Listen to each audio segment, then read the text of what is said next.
আজকে আমরা সুনির্দিষ্ট প্রতিকার আইনের বেসিক কিছু ব্যাপারগুলি দেখব, যেখান থেকে প্রতিটি বছর বার কাউন্সিলে প্রশ্ন আসে। সুনির্দিষ্ট প্রতিকার আইন এটি 1877 সালের একটি আইন। এই আইনটি সুনির্দিষ্ট কোনো অধিকার, অর্থাৎ কোনো ব্যক্তির যেই অধিকারটা রয়েছে ওই স্পেসিফিক অধিকারটি যেটা তিনি দাবি করছেন ওই প্রতিকারটি পাওয়াই হচ্ছে সুনির্দিষ্ট প্রতিকার, এবং যে আইনের মাধ্যমে ওই প্রতিকারটি পাওয়া হয় সেটাই হচ্ছে সুনির্দিষ্ট প্রতিকার আইন। অর্থাৎ আপনার যদি একটা সম্পত্তির একটা অধিকার থাকে এবং এটা আপনার মালিকানা রয়েছে, অন্যজন আপনার সম্পত্তিটি দখল করে নিয়েছে, আপনি আদালতের কাছে মামলা করতে গেলেন। মামলা করার পর আদালতের কাছে দাবি করলেন যে আপনি আপনার এই সম্পত্তিটি চান, যেটা আপনার অধিকার রয়েছে। এই সম্পত্তিটি যদি দেখে আদালত যে সবকিছু আপনার পক্ষে রয়েছে, তাহলে আদালত আপনার এই সম্পত্তি ফিরিয়ে দিবে। এটা হচ্ছে সুনির্দিষ্ট প্রতিকার আইন। কিন্তু এই সম্পত্তির পরিবর্তে আপনাকে ক্ষতিপূরণ বা অন্য কোনো ভাবে, অন্য একটি সম্পত্তি দিয়ে বা অন্য কোনো ভাবে আপনাকে এটার কোনো প্রতিকার দিবে না। অর্থাৎ সুনির্দিষ্ট প্রতিকার আইন হচ্ছে ওই আইন, যে আইনের মাধ্যমে আপনি যে প্রতিকারটি চাচ্ছেন ওই প্রতিকারটি আপনাকে দেওয়া হবে, সেটাই হচ্ছে সুনির্দিষ্ট প্রতিকার আইন।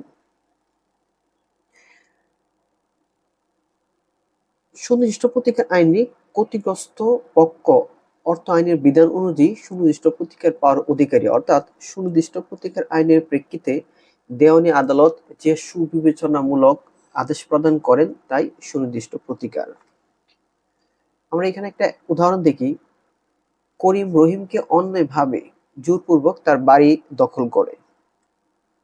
এখন রহিম দেওয়ানি আদালতে মামলা করলো এবং করিম অন্যায়ভাবে বাড়ি দখল নিয়েছে এটা প্রমাণ হলে আদালত ওই নির্দিষ্ট বেদখল হওয়া বাড়িটি রহিমকে ফিরিয়ে দিতে পারেন। এটাই হচ্ছে সুনির্দিষ্ট প্রতিকার আইন। অর্থাৎ নির্দিষ্ট যে বাড়িটি, ওই বাড়িটি ফিরিয়ে দিবেন, অন্য কোনো বাড়ি বা অন্য কোনো ক্ষতিপূরণ বা অন্য কোনো ওয়ে সুনির্দিষ্ট প্রতিকার আইনে প্রতিকার দিবেন না। অর্থাৎ সুনির্দিষ্ট, এখানে বলে দেওয়া হয়েছে প্রতিকারটা নির্দিষ্ট।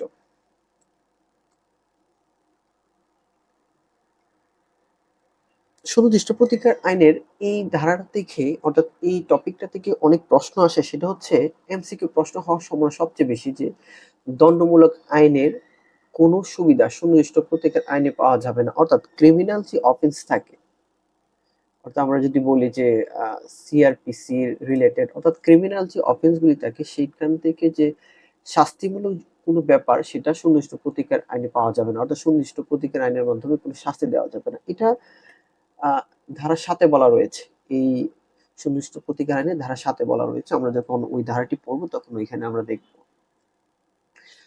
কোনো পক্ষ যা করতে বা পালন করতে বাধ্যবাধকতা রয়েছে বা কোনো কাজ করতে বিরত থাকতে বাধ্যবাধকতা রয়েছে, সে পক্ষকে উক্ত কাজ করতে বা যা না করতে বাধ্য তা থেকে বিরত রাখার আদেশ দিয়ে সুনির্দিষ্ট প্রতিকার মঞ্জুর করা যায়। এখানে দুটি কথা বলা হয়েছে। একটা হচ্ছে সুনির্দিষ্ট প্রতিকার আইনের ভিতরেও বলা হয়েছে যে কোনো পক্ষ যা আইনগতভাবে করতে বাধ্য রয়েছে, আইনগতভাবে যদি বাধ্য থাকে কোনো কাজ করতে, ওই ব্যক্তিটা যদি সেটা না করে তাহলে আদালত ওই ব্যক্তিকে ওই কাজটি করার জন্য বাধ্য করতে পারে, তেমন আদেশ দিতে পারে। আবার আইনগতভাবে এটা নিষেধ রয়েছে, এমন কাজ যদি ওই ব্যক্তিটা করে তাহলে ওই ব্যক্তিকে বা কোনো প্রতিষ্ঠান তাকে ওই কাজ করা থেকে বিরত রাখার জন্য সুনির্দিষ্ট প্রতিকার আইনের মাধ্যমে আদালত নির্দেশ দিতে পারে। তো এই যে নিষেধ করাটা, এটা হচ্ছে প্রিভেন্টিভ রিলিফ। আমরা ভিতরে যখন পড়বো তখন এই ব্যাপারগুলি আমরা ভালো করে জানবো। তবে এখন যেগুলি জানি, একটা হচ্ছে আদেশমূলক প্রতিকার, আরেকটা হচ্ছে নিষেধাজ্ঞামূলক প্রতিকার। তো সুনির্দিষ্ট প্রতিকার আইনে আদেশমূলক প্রতিকার রয়েছে, আবার নিষেধাজ্ঞামূলক প্রতিকার রয়েছে। সুনির্দিষ্ট প্রতিকার আইনটি স্বয়ংসম্পূর্ণ আইন না।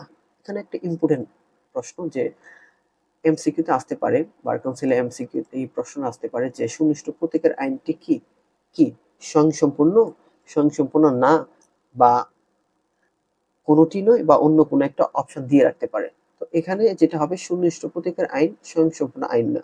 এখান থেকে একটা রিটার্ন প্রশ্ন আসতে পারে যে সুনির্দিষ্ট প্রতিকার আইন স্বয়ংসম্পূর্ণ না কেন? এর কারণটা হচ্ছে সুনির্দিষ্ট প্রতিকার আইন অন্যান্য আইনেও এর প্রতিকার উল্লেখ রয়েছে। অন্যান্য আইনেও যদি প্রতিকার উল্লেখ থাকে তার মানে সুনির্দিষ্ট প্রতিকার আইন 1877 সালে যে আইনটি রয়েছে সেটার সম্পূর্ণভাবে কভার করে না, যেটার জন্য অন্য আইনেও মাঝে মাঝে হেল্প নিতে হয় এবং অন্য আইনে একটা প্রতিকার রয়েছে, তাই সুনির্দিষ্ট প্রতিকার আইন স্বয়ংসম্পূর্ণ আইন না। সুনির্দিষ্ট প্রতিকার আইন ইকুইটি ও ন্যায়পরায়ণতার উপর নির্ভরশীল। এটাও একটা এমসিকিউ প্রশ্ন, ইকুইটি ও ন্যায়পরায়ণতার উপর নির্ভরশীল। সুনির্দিষ্ট প্রতিকার আইন ইকুইটি ও ন্যায়পরায়ণতার উপর নির্ভরশীল, এটা আমাদের মনে রাখতে হবে। বিশেষ করে এটা ইংল্যান্ড থেকে আসছে, অর্থাৎ ইংল্যান্ডে ইকুইটি আদালত থেকে এই কনসেপ্টটা চলে আসছে। সর্বপ্রথম সুনির্দিষ্ট প্রতিকার আইন ইংল্যান্ডে, এখানে বলা হচ্ছে ইংল্যান্ডে ইকুইটি আদালত কর্তৃক মঞ্জুর করা হতো। তখন ইকুইটি আদালত সুবিবেচনা আদালত হিসেবে বিবেচিত হতো। আমরা জাস্ট একটা মনে রাখবো যে ইংল্যান্ডের ইকুইটি আদালত কর্তৃক সেটা সুনির্দিষ্ট প্রতিকার ভাবে মঞ্জুর করা হতো, অর্থাৎ ওই ইকুইটি আদালত থেকে বর্তমানে সুনির্দিষ্ট প্রতিকার আইনটি যে সুবিবেচনামূলক ক্ষমতা সেটাই ওই ইংল্যান্ডের আদালত থেকে আমাদের মধ্যে আসছে।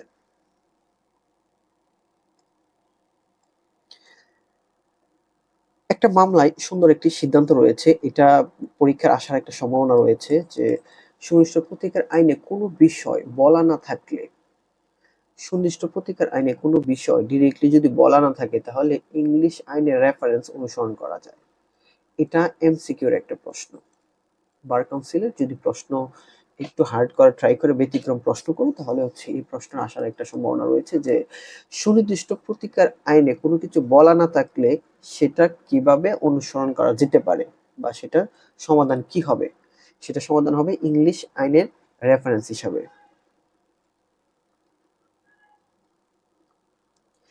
সুনির্দিষ্ট প্রতিকার আইনের কিছু বেসিক ব্যাপারগুলি আমরা জেনে রাখবো, এগুলি মুখস্থর ব্যাপার, এগুলি পরীক্ষার সময় প্রায় সময় আসে। সেটা হচ্ছে সুনির্দিষ্ট প্রতিকার আইন হচ্ছে 1877 সালে 1 নম্বর আইন এবং এই আইনটি পাশ করা হচ্ছে 1 মে। এই জিনিসটা আমরা মাথায় মনে রাখবো।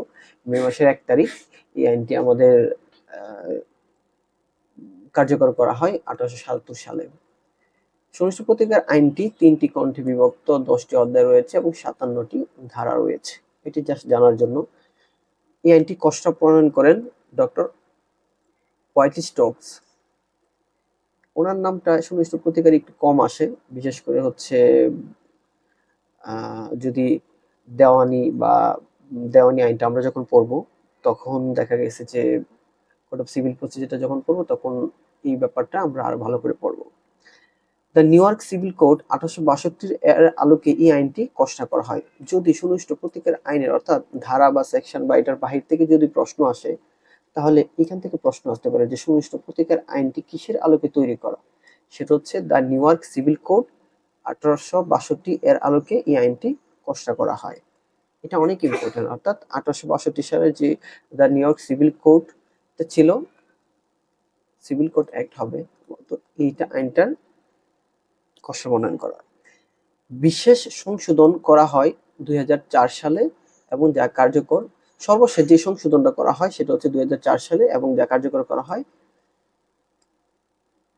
1 জুলাই 2005 সালে। অর্থাৎ 2004 সালে এটা সংশোধন করা হয়, যেটা কার্যকর করা হয় 2005 সালে মাঝামাঝি সময়ে এসে, অর্থাৎ 1 জুলাই। এই আইনটি স্থাবর এবং অস্থাবর সম্পত্তি দুই ক্ষেত্রে প্রযোজ্য। যদি সহজ কোনো প্রশ্ন করে তাহলে হচ্ছে সুনির্দিষ্ট প্রতিকার আইনটি প্রযোজ্য কোন ক্ষেত্রে, স্থাবর সম্পত্তি অস্থাবর সম্পত্তি, স্থাবর অস্থাবর দুই ক্ষেত্রে এই কোনোটি নয়, তাহলে আমরা অ্যান্সার করবো কি স্থাবর এবং অস্থাবর দুই ক্ষেত্রেই। এই ধারায় সুনির্দিষ্ট প্রতিকার আইন বলা হয়েছে, অর্থাৎ ধারা 4-এ বলা হয়েছে সুনির্দিষ্ট প্রতিকার আইন প্রয়োগ করা হবে না কখন। প্রথমত সুনির্দিষ্ট প্রতিকার আইন প্রয়োগ করা যাবে না যেটা চুক্তি নয় এমন কোনো অঙ্গীকার এগ্রিমেন্ট যেটা চুক্তির পর্যায়ে পড়ে না। এখন চুক্তি পর্যায়ে কোনগুলি পড়ে না, তখন আমরা চুক্তি আইন থেকে আমরা যদি দেখি চুক্তি করার জন্য যে যে শর্তগুলি রয়েছে, এর মধ্যে একটা এক্সাম্পল হচ্ছে কোন অবৈধ যদি কোনো বিষয়, অবৈধ কোনো বিষয় সাধারণত চুক্তি করা যায় না। ধরেন যেখানে হচ্ছে ইয়াবা পাচার করা হবে, এটা নিষিদ্ধ, কিন্তু ইয়াবা পাচার করার জন্য যদি কোনো চুক্তি করা হয় সেটা চুক্তির পর্যায়ে পড়ে না, সেটা হবে না।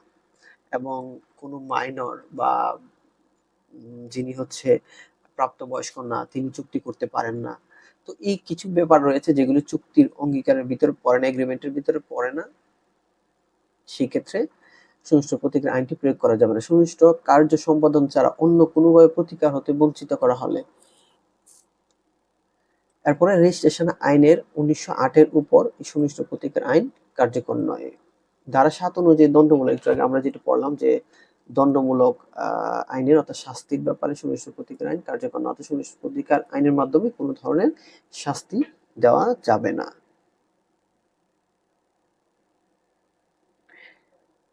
নরমালি অন্য কোনো প্রতিকার, এই 2 নাম্বার যেখানে বলা হয়েছে যে অন্য কোনো প্রতিকার যদি সুনির্দিষ্ট প্রতিকার আইনের মাধ্যমে না হয়, অন্য কোনোভাবে যদি প্রতিকার দেয়া হয় বা এই প্রতিকারটি অন্য কোনোভাবে সম্পাদন করা হয় বা প্রতিকার সম্ভব ছিল অন্যভাবে দেওয়ার কিন্তু বঞ্চিত করা হচ্ছে, তখনও এই সুনির্দিষ্ট প্রতিকার আইনটা কার্যকর হবে না। সুনির্দিষ্ট প্রতিকার আইনের 8 ধরনের প্রতিকার দেওয়া হয়, এটা অনেক ইম্পর্টেন্ট। সুনির্দিষ্ট প্রতিকার আইন কয় ধরনের প্রতিকার দেওয়া হয়? 8 ধরনের প্রতিকার দেওয়া হয়, সেটা অনেক ইম্পর্টেন্ট। এটার জন্য আমাদের মনে রাখতে হবে যে সুনির্দিষ্ট প্রতিকার আইন 8 ধরনের প্রতিকার দেওয়া হয়, আর 5 প্রকার পদ্ধতির মাধ্যমে প্রতিকার দেওয়া হয়, অর্থাৎ 8 ধরনের প্রতিকার দেওয়া হয়, কিন্তু এই প্রতিকারটা দেওয়া হয় 5 ভাবে। আমরা সামনে আরো পড়বো, তবে আমরা দেখি যে 8 ধরনের প্রতিকার কি কি।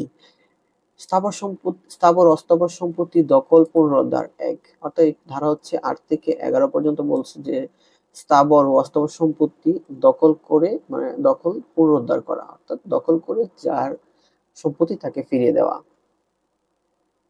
আরেকটা প্রতিকার দিতে পারে চুক্তি সুনির্দিষ্ট বাস্তবায়নের মাধ্যমে, অর্থাৎ চুক্তি নিয়ে যদি কোনো সুনির্দিষ্ট প্রতিকারের জন্য মামলা করা হয় তাহলে ওই চুক্তিটা বাস্তবায়নের মাধ্যমে, দলিল নিয়ে কোনো বিবাদ হলে দলিল সংশোধনের মাধ্যমে, চুক্তি বাতিলের মাধ্যমে, দলিল বাতিলের মাধ্যমে, ঘোষণামূলক প্রতিকারের মাধ্যমে, রিসিভার নিয়োগ এবং নিষেধাজ্ঞা বা প্রতিকারমূলক প্রতিকারের মাধ্যমে।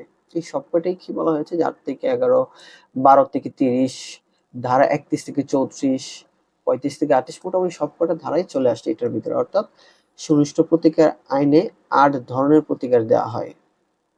এই 8 ধরনের প্রতিকারগুলি কি কি? সম্পত্তি দখল পুনরুদ্ধার করে, চুক্তি সুনির্দিষ্ট বাস্তবায়ন, দলিল সংশোধন, চুক্তি বাতিল, দলিল বাতিল, ঘোষণামূলক প্রতিকার, রিসিভার নিয়োগ, নিষেধাজ্ঞা বা প্রতিরোধমূলক প্রতিকার। 8 ধারা স্থাবর সম্পত্তি পুনরুদ্ধার ও 9 ধারা স্থাবর সম্পত্তির দখল পুনরুদ্ধার। এখানে বলা হচ্ছে 8 ধারা, আমরা যখন 8 ধারা পড়ব তখন দেখব যে 8 ধারা বলা হচ্ছে স্থাবর সম্পত্তি পুনরুদ্ধার, আর 9 ধারা হচ্ছে সম্পত্তি দখল পুনরুদ্ধার, অর্থাৎ সম্পত্তি থেকে বেদখল হয়ে গেলে, মালিকানা না থাকলেও যদি সম্পত্তি থেকে বেদখল হয়ে যায় তাহলে আদালতে মামলা করা যায়। এই 2 ধরনের প্রতিকার আদালতে বিবেচনামূলক প্রতিকার না, অর্থাৎ এই দুইটা 8 ধারা এবং 9 ধারা, এই দুইটা প্রতিকার ছাড়া অন্য সকল ক্ষেত্রে সুনির্দিষ্ট প্রতিকার আইনের ভিতরে বাকি যে ধারাগুলি রয়েছে সেগুলি হচ্ছে আদালতের বিবেচনামূলক ক্ষমতা। বিবেচনামূলক ক্ষমতা এর বিষয়টা হচ্ছে যে এইটা আদালত যদি সন্তুষ্ট হয় দিতে পারে, এবং আদালত যদি সন্তুষ্ট না হয় তাহলে সেটার প্রতিকার দিবে না।